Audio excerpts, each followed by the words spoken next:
Action.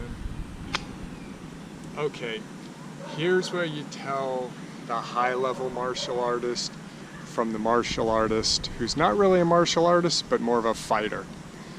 Now, that's not to say fighters aren't good and they could knock your ass out really quickly, but martial art is a different direction. It's an art form, and you're trying to get human development, not just trying to take the guy's head off. But it is Budo, it is a fighting art, so through the fighting you learn this. But if somebody's technique on a block, right,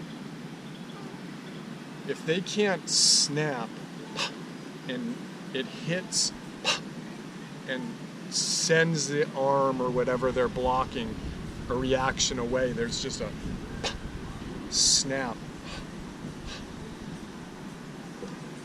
then they don't have that internal. Most people just kind of hit it, use their strength in hitting it, and then there's no internal dynamic elasticity from softness to hardness and then to softness again. It's just always hard, or it's always soft.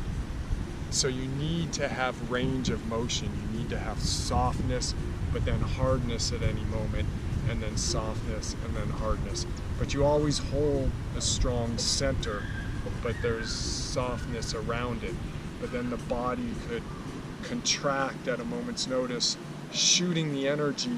It's like a toothpaste going, and then you give it a direction from the ground, the earth, through the legs, up and out through the body, squeezing the energy out. So here it would just happen quick, snap, boom. And that quick snap is like the 1-inch punch. Like, that's the higher level. Or if you could punch and put a little hole in a newspaper that somebody's just holding up like that, that's so much harder than breaking bricks or using power, because that's a higher level form. So that's an easy way to tell high level from I don't want to say lower level, I don't really want to say higher level, but more of a internal dynamic,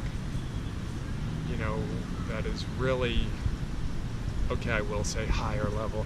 It's a higher level, that's just what it is, Not to say that that person won't get beat in a fight, because there's lots of components, timing, spirit, there's lots of components which make up a complete martial artist, which is what you want to work on. You just don't want to focus on that. You want to focus on timing, you want to focus on spirit training, you need to focus on breath, moving and interacting in a different way. You need your body to contract, relax. And then here's the trick of it all, even though it's not a trick of it all, but you make these changes doing martial arts, and it actually changes your life out there.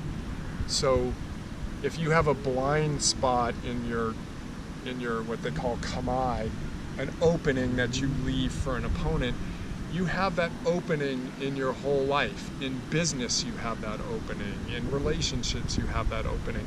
It's not as if you only have it in one place. What you have in one place, you have it every place. So if you can change that one thing here, then you can change it in your entire life. So the martial arts is a tool for human development. So you use these tools to try to develop yourself in a 360-degree manner, so then you don't have these blind spots or these openings that an opponent can move into, and you don't have these blind spots or openings in businesses, in investing, in relationships. You're fully engaged and aware and connected all the way around, and that's the idea of the martial arts. That's a wrap.